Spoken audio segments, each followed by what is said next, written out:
Hello and welcome to A Cup of Tea with Dr. Zee, where we share everyday stories with you, everyday women. Are you ready to hear heart-to-heart key issues that we all face, no matter where we are in the world? So grab your cup of tea and let's welcome your host, author, international speaker, reinvention strategist, and woman that's full of faith in God and mankind, Dr. Zee Podcast. Hello, and welcome. Now, this is really fun. I've got to let you into a secret because I try my best to be as transparent as possible. We started this about 5 minutes ago, and I'm busy talking away and nattering around as I normally do. And I'm looking at this and looking at some technical things, only to realize that I hadn't actually clicked live. So I've been speaking for 5 whole minutes, impacting me. And obviously my lovely guest in the green room. I just want to say something very, very quickly, and you might get this on the replay. I don't know. You might see the first 5 minutes, but maybe not. I don't know whether it recorded. But I just want you to know that the reason why I do this is because there are so many women. In my walking life, I have met countless of women all over the world, women and young girls who sometimes are hiding, think they don't have a voice, think that they're voiceless or they're invisible, and that their story, their glory, what their walk, their circumstance, their situation is really completely insignificant compared with everyone else. And I want you to know that, number one, there is no comparisons. You are unique. You are enough in yourself. But in addition to that, your story, your glory, your walk, your circumstance, your situation is going to impact someone somewhere, someone you may never meet. I mean, obviously now that we have online, you can do so many things and you may never meet her, but your story is of great importance. It is vital that someone hears what you have to say. No matter how insignificant you might feel it is, you are extremely significant. And I feel really kind of blessed to have the opportunity to speak to so many people, different shapes and sizes, different cultures, different faiths, different colors, but all with one thing in mind: to empower and uplift womankind. And so this is what I do. And if you don't know who I am Dr. Zee Podcast, the reinvention queen. I coach, I'm an international speaker and all that fun stuff. But I'm not going to be talking about that because it really is about you. For the next 30 to 40 minutes, sit down, get your lovely beverage like mine, and decide how you want to move forward with what you hear. You can make notes, you can laugh, you can cry, whatever it is that will help you get through your Friday and the rest of the year. Now, today we have a phenomenal guest, phenomenal, an incredible guest. And I am exceptionally honored to have her on the show. And that's not to say that I'm not honored and happy and grateful for my previous guests who have been equally amazing and phenomenal. And I'm going to probably do a show just showcasing all of them that I've had so far. But today is very, very special. And you can see the title. The title of today's show is really about embracing, disabilities with grace, courage, and grace. And, we don't talk enough about disabilities. We have all sorts of reasons to hide, but I am really, really excited. So without further ado, I'm going to invite my amazing, phenomenal guest, Elaine Williams. But before I do that, let me just tell you a little bit about her. She really is truly an amazing woman, an amazing specimen of a woman. She really is. So give me a second. Let's pull it up.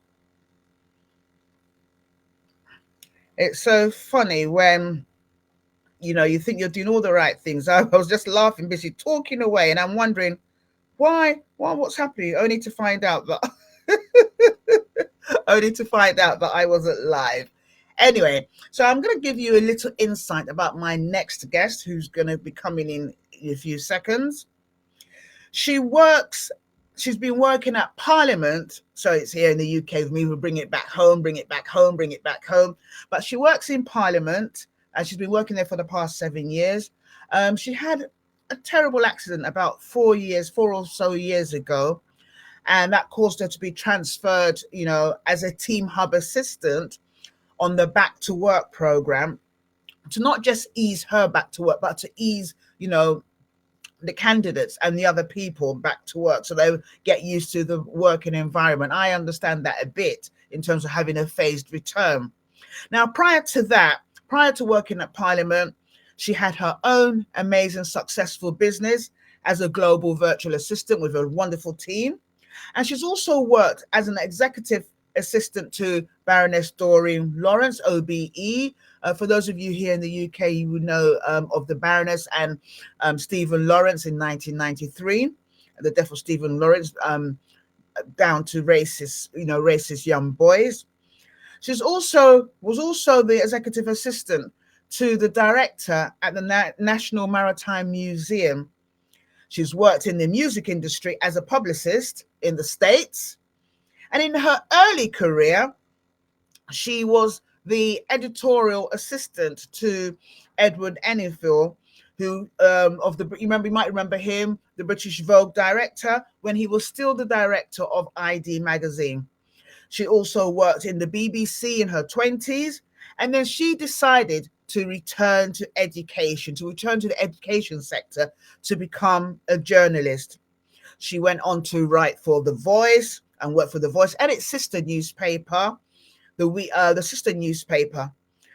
In the past year, since returning to Parliament, she's joined what we know as Parliable. Listen to the words Parliable and Parley Reach, which is basically the Parliament's workplace equality network for those that are underrepresented and those that have disabilities. She now focuses most of her time working alongside her present role, also helping others where possible to speak out very, very visibly as well on various disabilities, not just because she has various disabilities herself, but because she knows the challenges and she has the empathy to understand the challenges that people with hidden disabilities in particular face.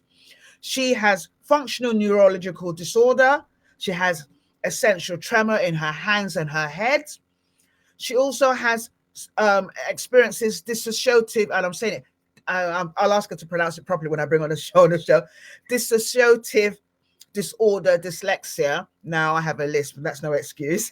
And she was also on the autistic spectrum. She has autism. And all these show up. These are 4 or 5 separate disabilities that show up in different ways throughout her day and throughout her working life.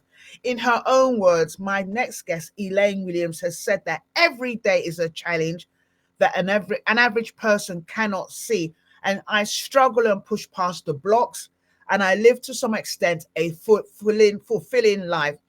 And if I can tackle a stigma or motivate someone by talking about any of the issues that I face or have faced, I will use my strengths to increase awareness and visibility for everyone that I come across. Oh my days. Can you give a rousing applause to the phenomenal, the incredible Elaine Williams?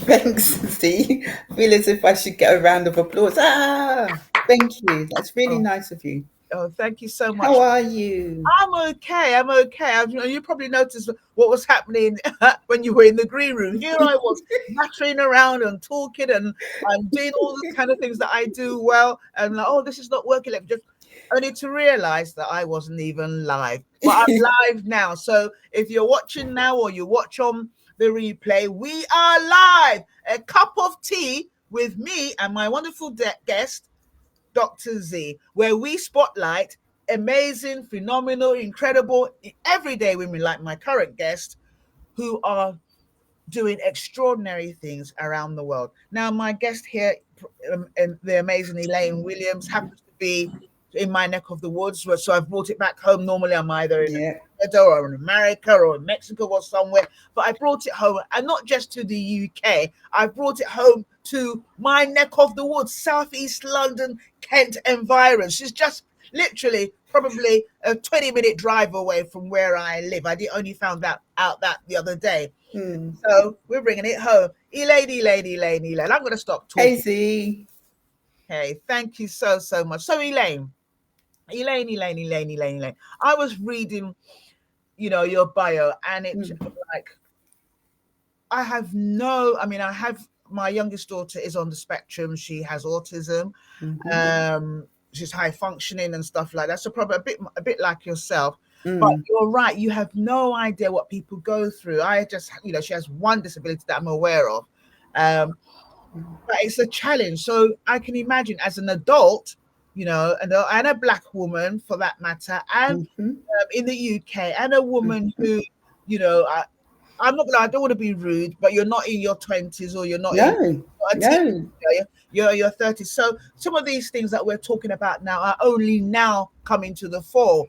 When we were much younger, they used other labels that weren't that great to describe them. So I want to ask, in your journey, how has having these 4 or 5, separate disabilities made you feel, and how have you been able to push forward, if you don't mind my asking? At times I can feel disassociated. That's the word that you were looking for. Thank you. I couldn't say I had too many S's. Like, Too much. Yeah, the stammer. I feel disassociated from everyone and everything. With neurological disorders, it's an inward thing to do with your brain. And also the fact that I do have a disconnect, then I have to wait for a certain wave for both my head and everything to join together to be able to do what normal people just do on a daily basis, just be able to wake up and get out of bed. Takes me a bit of a while, actually, just to get out of bed and get my joints and everything moving, to coordinate with my brain to then start functioning for my day. So it's a long day. So I have to be extremely funny at times. You know, that British dark humour.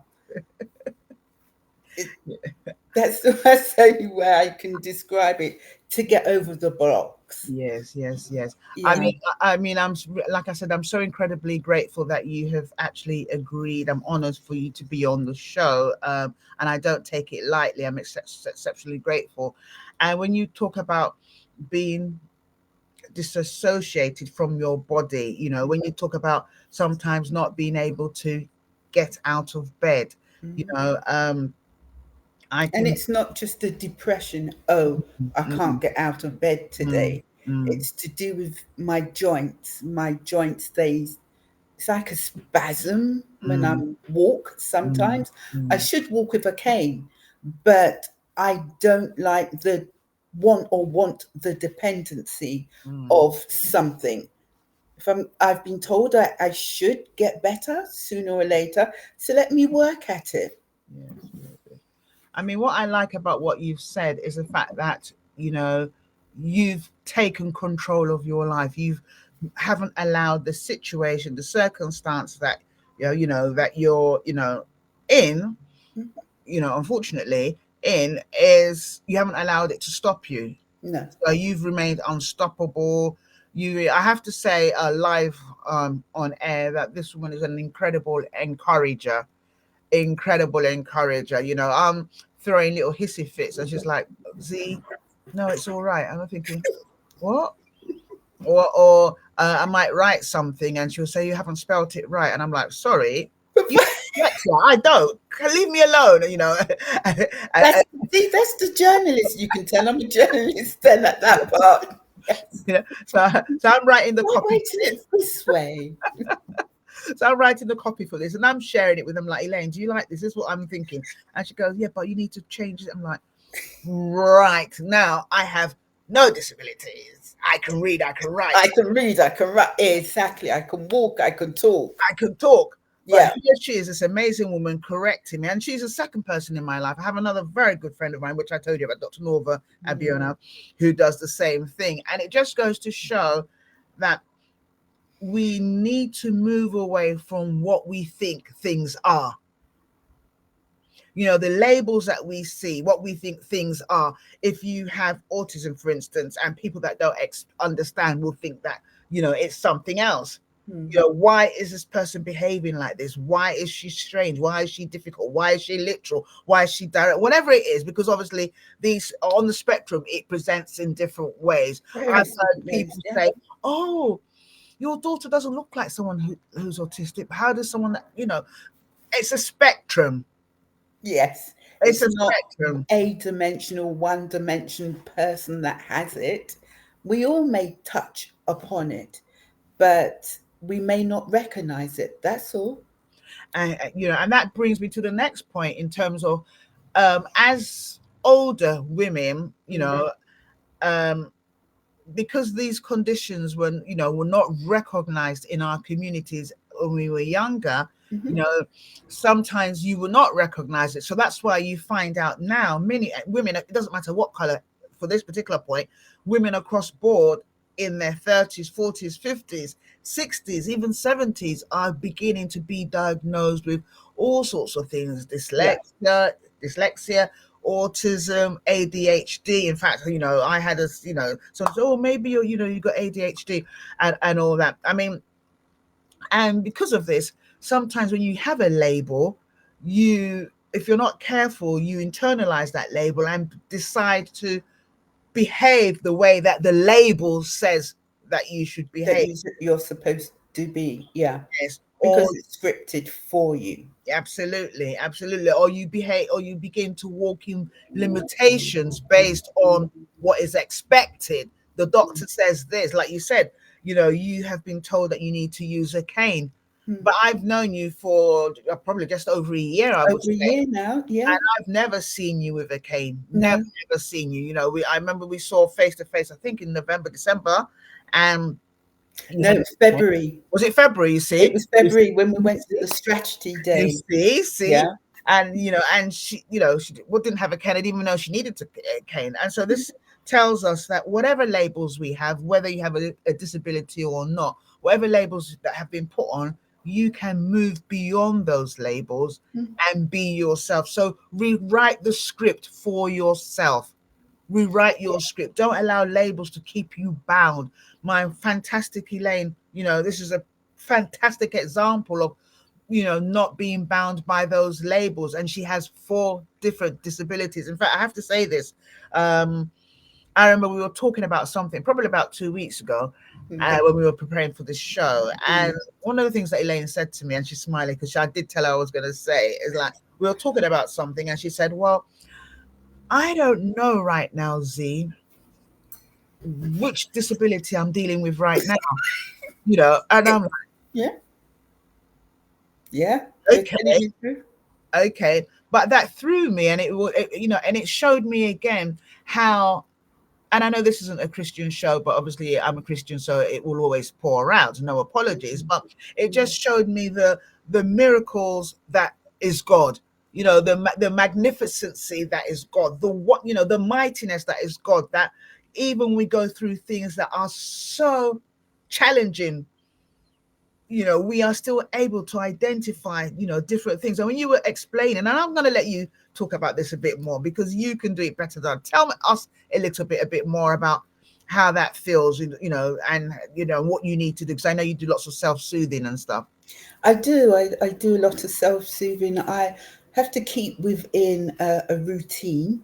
If my routine is thrown, then I just slump and I have to start rebuilding myself, rebuilding my mind all over again, and then start coming back out into the world, the working environment. Because we're talking about being shying away.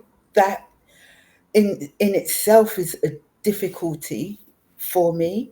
When we were talking and I said I didn't know what disability I was actually portraying or needed to deal with at that moment is also because of the disconnect.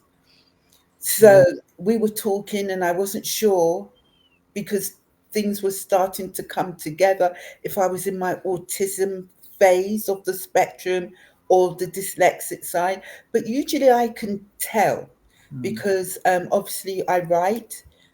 So I know for a fact that is dyslexia. When speaking to people, there are certain mannerisms that I have watched autistic people do, and I've noticed, okay, I do that as well. So that part is the autistic side. You can't see it. I'm describing it now. It will connect with some people. It may not connect with others. But there's also within that preparation. Preparation. There is my survival kit that I talked to you about. Water. Make sure I'm hydrated so that my mind's thinking. I carry a hanky with me everywhere I go. It's good for grounding. Sometimes I'll freeze, can't move, so I need something to hold on to. So I carry these small bags, which have lavender in it. Oh, right. Um, so I sniff that, make sure I sniff. And then, of course, we were talking, it's summer. Yes. So make sure I've got a fan everywhere I go.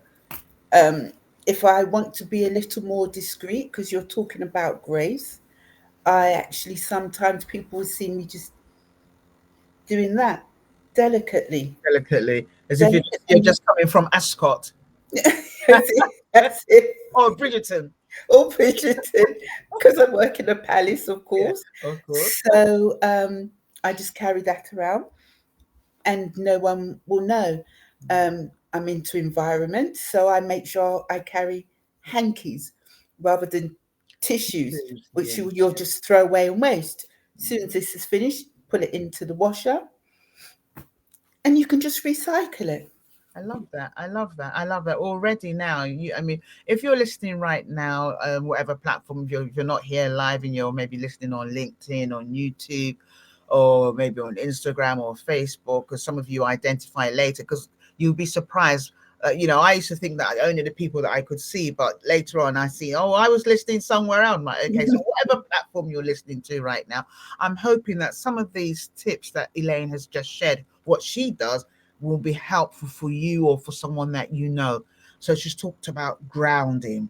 Mm, It's really important to be, and that's important for all of us. But yeah. when you have conditions that maybe make it challenging for you to get through your day, it's really important to know, your triggers and to know what you can use to ground yourself.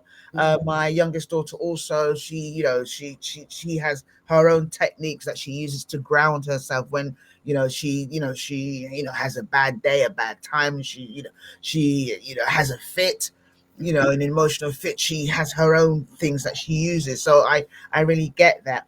But also, she's talked about not wanting to attract attention to yourself. All of us, none of us like to be embarrassed, unless it's an intentional thing. Maybe you're a joker, you're a stand-up comic or something, and it's part of your persona, or you just like having that kind of attention. But 95% of people around the world, nobody wants to be embarrassed. And when we find things that we might perceive might be embarrassing, we try to do things to mask them. And Elaine has talked about, having her hanky and holding it very gracefully. So when she's walking around in the palace or walking around in Parliament, she's just, and really she's like, God, I just need to, I need to calm myself. But she's doing this, and you just pass it. Oh, what a lovely, graceful lady. You'd be none the wiser. And then obviously the fan. I've got my fan on here. If you can hear it in the background, you can hear it. Yeah. And all that. Yeah, but it's really, really important. Thank you for that, Elaine. Another thing I wanted to ask is, you know, talk about stop hiding. A few years ago, it became a hashtag, stop hiding, and I used it in lots of my Instagram posts and stuff. And I've come to realize that people like to hide, Mm. people like to mask. So social media, for instance, it has become almost like a make believe. So, we dress in a particular way because we're on social media. But if you see me in my local Tesco, I'll be all over the place. We think there's a way that we need to be. And it's nice if we can stop hiding and be our authentic self. And with a condition like yours, you can't hide. I can't hide it. It is my authentic self. Absolutely. You can't hide. And I guess for some people with disabilities, whether it's a neurological disability or whether it's a hidden disability or it's a physical disability, some people may find themselves too embarrassed to get out of the house. Mm. And I know sometimes when you have a mental health condition, like for instance, depression, like you mentioned earlier on, you can't get out of bed. That's happened to me. You just can't face the world. It's a duvet day. You think it's a day, and then it becomes 2 days, and then 3 days, and then suddenly you're like, oh, it's me. Okay, I need to get into the shower, sort of thing. So I want a situation where when those days come on to you, when you feel like you need to hide, what kind of things do you feel that people can do to push themselves? Because you're such a remarkable woman. Where when we in our conversations, you're always telling me about Zee, I will push through. Zee, I'm pushing myself. Even when I was reading your bio, I will push through. Even when you're like, oh, I don't think I can do this. I'm like, yes, you can. Oh, yes, I can. I will push through. So I want you to share a little bit with our listeners, why you say that and why it's important to push through to you and to everyone else. To get up, like you said, those depressive days, what do? I make sure movement. It was National Health Awareness Week the other day. Yes. Last week, last month. Yes. I think it was. And the theme was movement. And I started thinking to myself, well, what really moves me? And it is dance. So I make sure I have at least 2 dance lessons so that the endorphins are constantly kicked in. That is an imperative for me. A weekly routine that is needed. You can tell the difference when I'm not dancing. Wow. And when I do the dance classes. And I'm pretty lucky with the instructors. It's Zumba, it's ballet, and the first things they say is, do your best, do you. It is for you. So then I can start working up the muscles again. But that is the main one that gets me out. Of course, listening to music. Everyone loves music. Sorry, Music is. I need to pay for this. You've gone southeast. I know I have.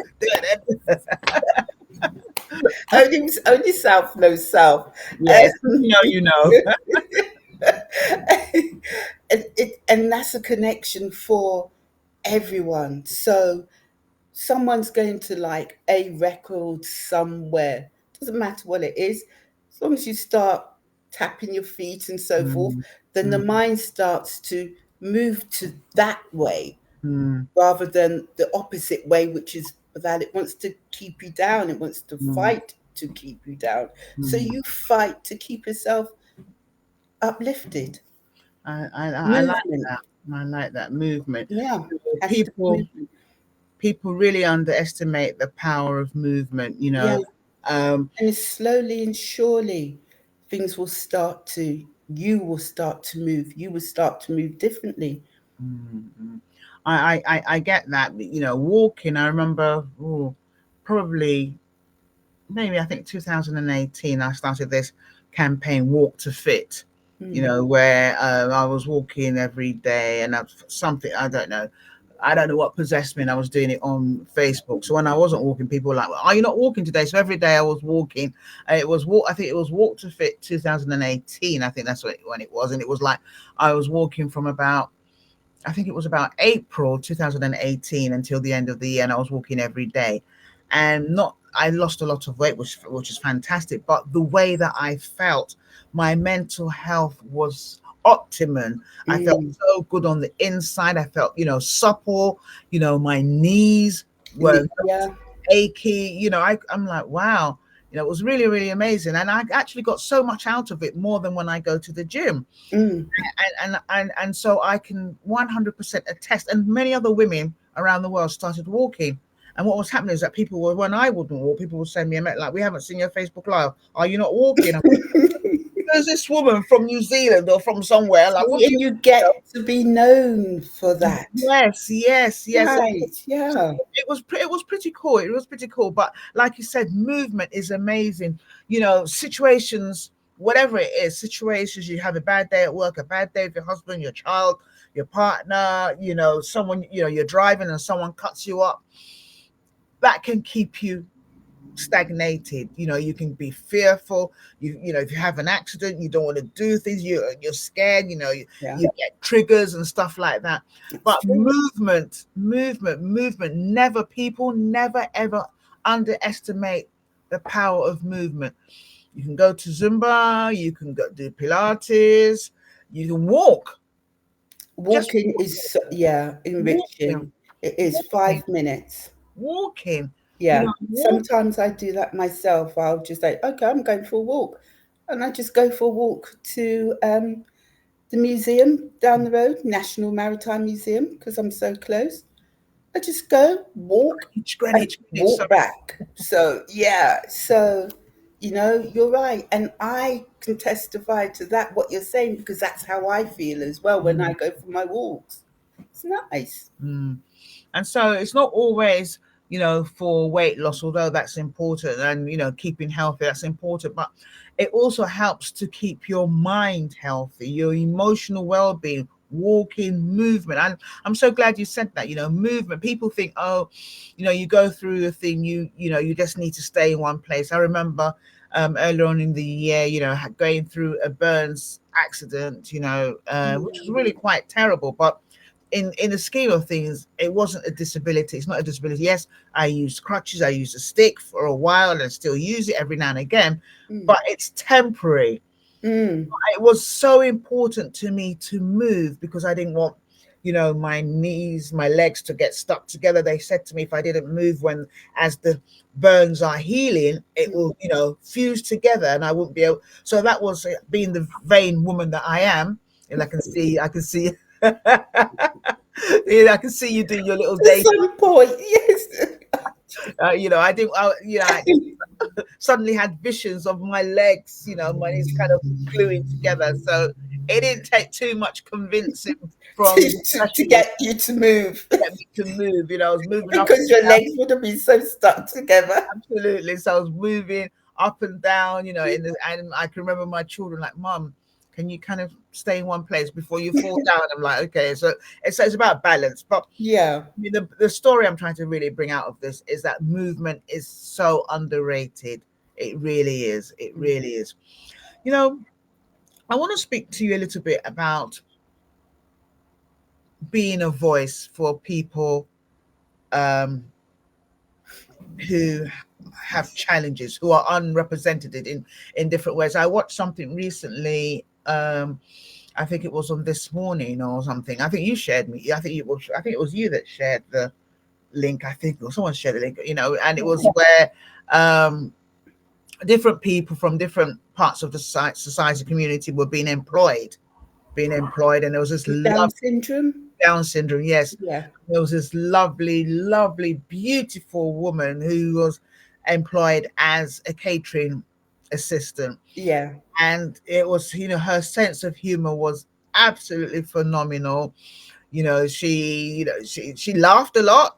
She laughed a lot. Does. She does. I've met her. Oh man, I've met her a couple of times, and I'd she love is to meet her. exactly the same way as she was interviewed on Good Morning. Yes, Good Morning. Yeah. so disarming.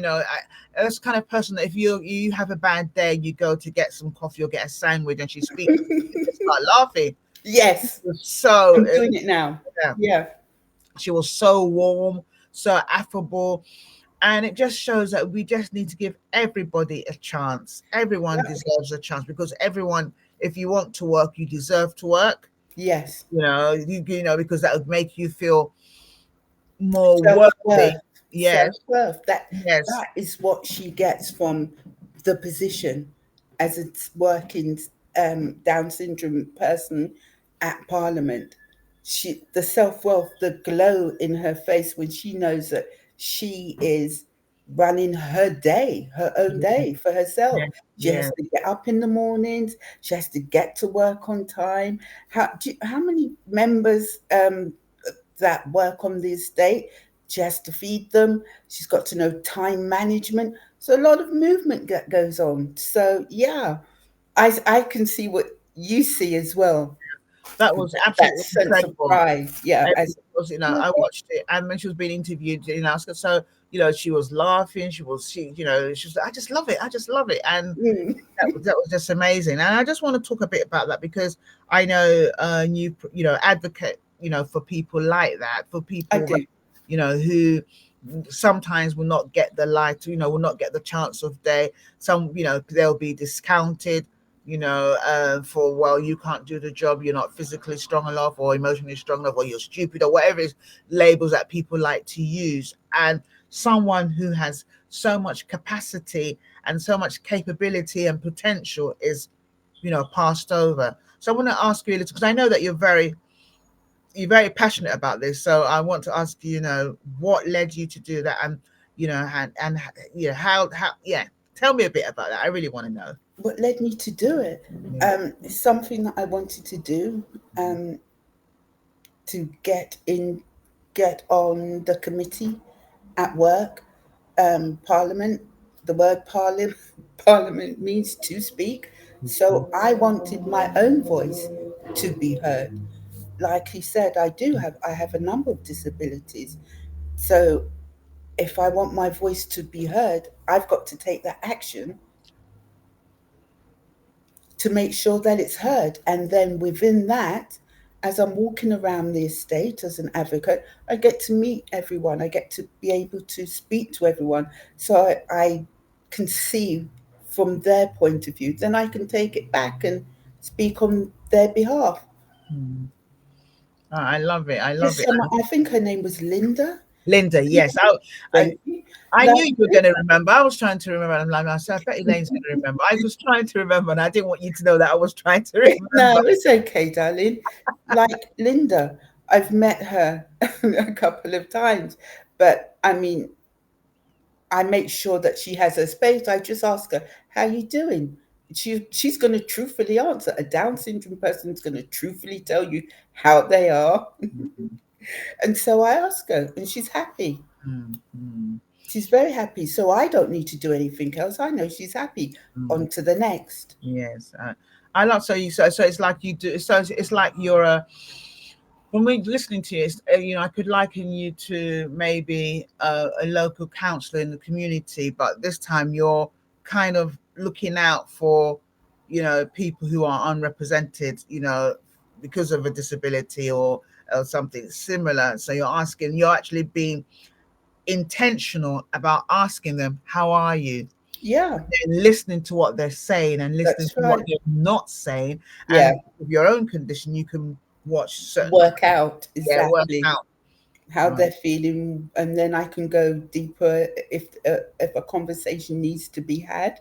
Sometimes people actually come to me Mm, and ask a question, mm, um, and I answer. I reply straight away, or if it takes a while, just wait. But I mm. always make sure I give the answer that they need, Yes, yes, not what they want. yes, yes, Otherwise it defeats the object of yes, listening. yes, yes, yes. I mean, I get that, in my coaching as well. Um, I kind of separate coaching from friendship. If I happen to be a friend as well, I give you what you need, not what you want. Mm, I tell you what you want to hear, then I'm not helping you. I'm not helping you. You're just- I'm keeping you there, and I'm keeping yes, myself there absolutely, with you. absolutely, That's no use. absolutely. And Yeah, I guess in your particular, example, being an advocate, being a champion, you're an example of championing yourself. And if I can do it, you can do it too. that's how I feel. Sometimes you might meet someone they're having a bad day or a bad season, or a bad period of time. Maybe they're not having the compassion or the empathy or the adjustments that might be required either in the workplace or in their home life. And then you can speak to them and tell them, well, this is what you can do. You can do it this way. Have you Or tried? signpost them. Or signpost them. Absolutely. Yeah, leaflets. Mm. Yeah. Wow. No, what you do is incredible, guys. I'm getting tearful. It's really, really incredible. It really is. We always hear stories of people, when they go through things like, this is not a very good example, but example where maybe a teenager has been involved in the wrong kind of drugs and unfortunately really sadly has died, because maybe the drug has been laced or whatever. And then so you hear the stories of the parents. They set up foundations and things, to say that this has happened. It's really devastating for us as a family, but we want to make sure that this does not happen to anyone To someone else. Yes. Yeah. And I see you in that position where I'm going through this right now. It's my lived experience. It's my everyday experience. I remember, I have to say this as well. It's funny, haha, but it really isn't funny. Elaine and I were speaking last night because we were kind of preparing for this, because obviously, I needed to make the adjustments required, which was fine. But what was interesting was like, okay, we said we were going to speak in the morning, and I'm like, okay, I have a meeting around 10, around 9:30, and it should finish up 10. So let's say maybe we'll meet up around 11. She goes, all right. So I hope I don't forget, maybe 12.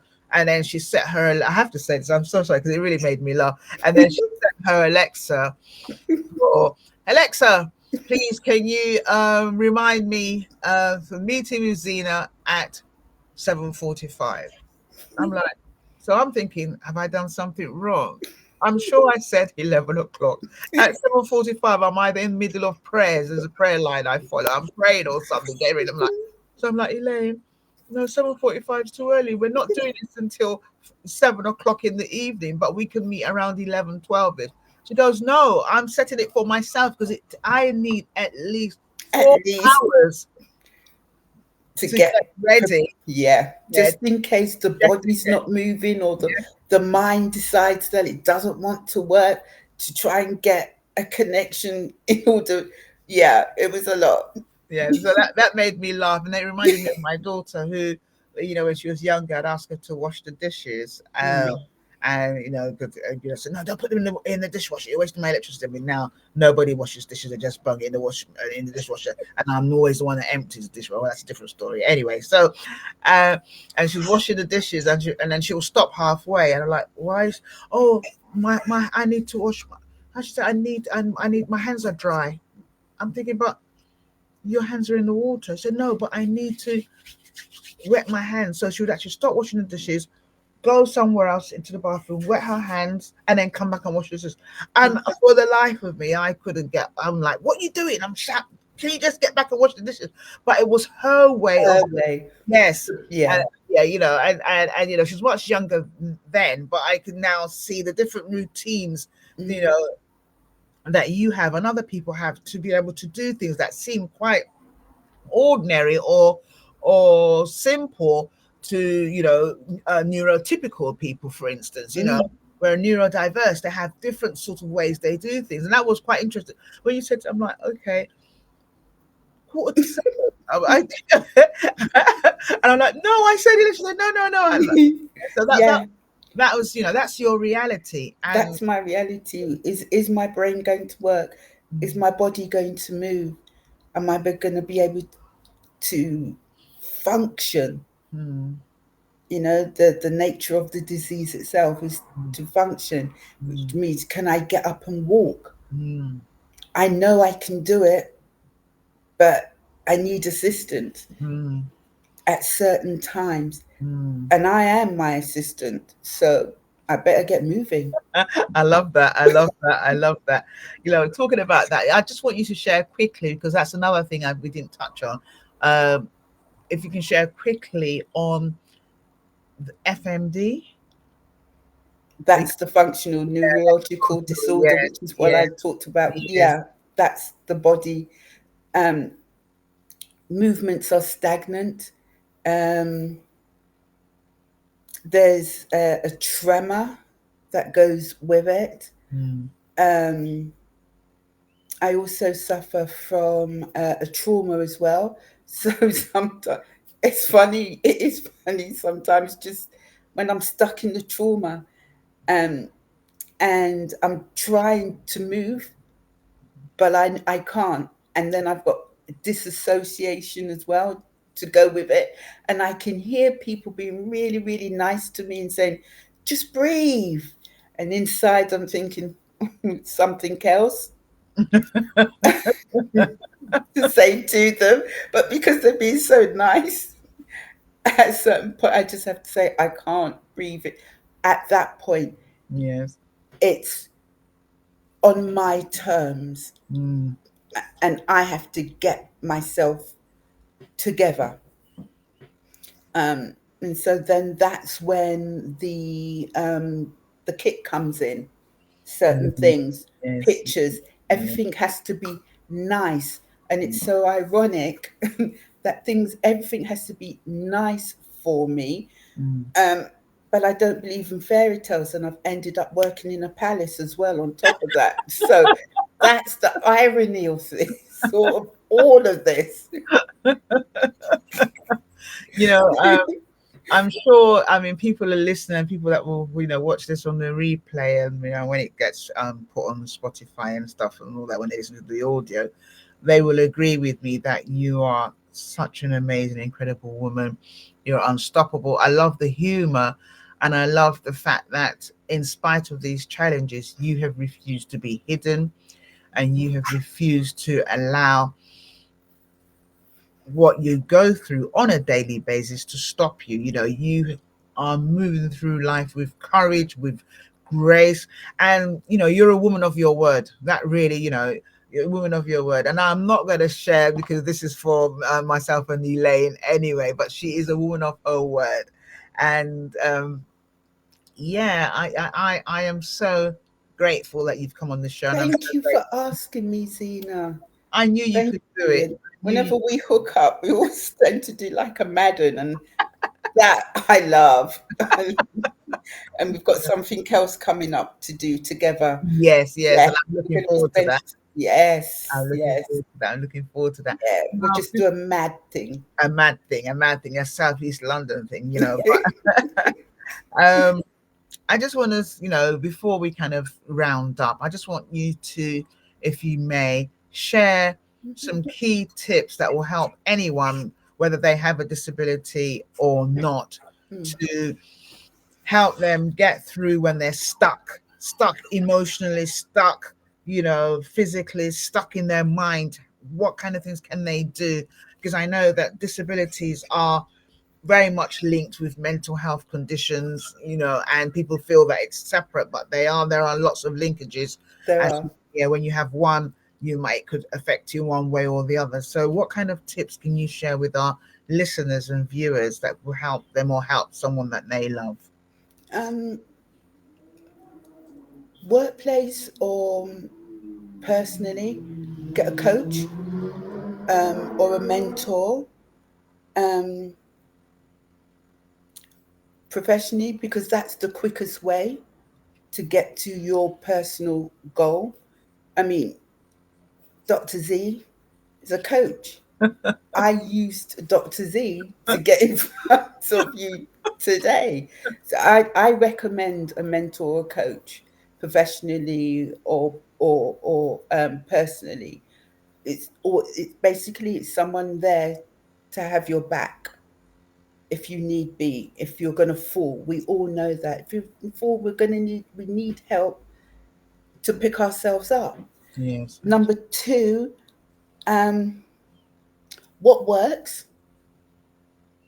what works, keep it, and the rest just throw it away. You don't need it. You don't need the extra, and especially if you are or have a disability, you don't need the extra. Throw what you don't need away. Number three, don't be too hard on yourself. Yes, There's yes, so yes, many yes. times when I've been so hard on myself. Not worth it. It really isn't. So don't be too hard on yourself, because you're going to have good days and you're going to have bad days. Mm, And if right now you're having a bad day, don't worry about it. Don't be hard on yourself. It's okay. mm.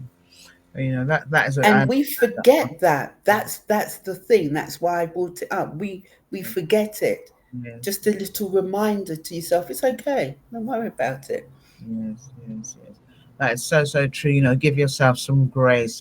Cut yourself some slack, like we like to say in London. Cut Yeah. some slack.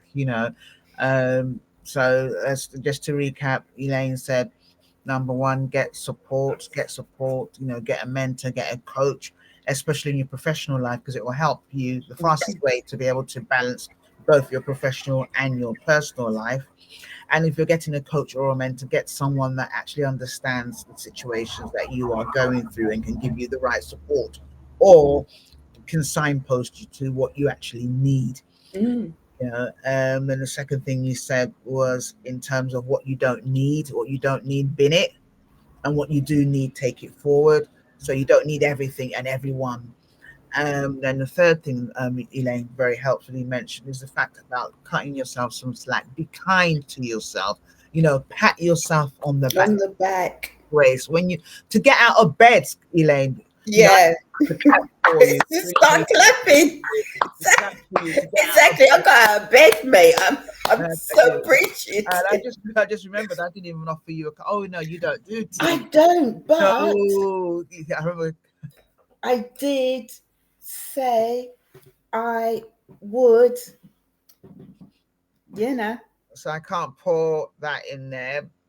Let's No. see. Well, Yes, it kind of but then I'll works. end up diluting your cocktail. Well, So, that's okay because yeah, I'm gonna drink it right, okay, drip back. Mm. It's been because I don't drink hot beverages, no. but I do love a cocktail. That cocktail does look very yummy, actually. Thank That's you. very yummy. We'll go for one. Friday, we'll go for one for Friday. Um. So yeah, so you've given three, and do you have a last one? It was just a recap to make sure that you've got your kit. Stay Wow. hydrated. It's so useful to be hydrated. Make sure you've got a handkerchief. You don't have to. You can use tissues, but it does. You have to throw them away. Face And environmentally flannel. friendly will be to revamp, I guess, Mm. the as you can see, the hanky and something to sniff. Make sure you've always got something to sniff. Lavender is really, really good, but I guess your own preferred scent. Mm. I love lavender, so it's really useful and it's very, very calming. So that's it, really. Wow, wow, wow. You've heard it from Elaine, an expert in her own experience, an expert in her own support system. I like her own assistant. So she's been an executive assistant, a professional assistant to many people all over the world, but she's her own executive assistant. So she provides the assistance that she needs because she can trust herself. She knows what gets her out of bed. And she's giving you some amazing tips that can help you get out of bed, or someone that you love. It's all about stop hiding and being able to move forward with grace and courage, whether you have a disability or something else that is keeping you bound. Final words from you, Elaine. Final words from you. Happy Black History Month. Because it's about reclaiming. Yes, That's yes, the yes, theme for Black History Month. yes, So we go out, we reclaim, and have fun. yes, yes, yes, yes. Always have fun within this. within your journey, on Yeah. your journey. Yeah. Make sure you find that space to have fun. Fantastic. Thank you so Thank much. you for inviting me. No, it's been an absolute blast. It really has, and you've been an amazing, phenomenal guest. I could talk to you forever, but what I want to do, people, thank you so much for watching. Thank you so much for your patience. I hope you've had an amazing time, just as I have, and I hope the tips and strategies that my amazing guest Elaine Williams has shared, the princess herself, the queen herself, the woman of grace and courage, the woman of boldness, the unstoppable queen. I hope that you've been able to take some of these tips, into your life and to your loved ones. Until next time, it's signing out from me, Dr. Z, and from my amazing guest, Elaine Williams. Thank Thank you. Thank you. Thank you so much. Thank you. Right. Thanks for listening to A Cup of Tea with Dr. Z, your reinvention coach. We hope you've been motivated and inspired to go out there and conquer any obstacles and issues you may face. You can find Dr. Zena on all social platforms. Until next time, remember, you're not alone.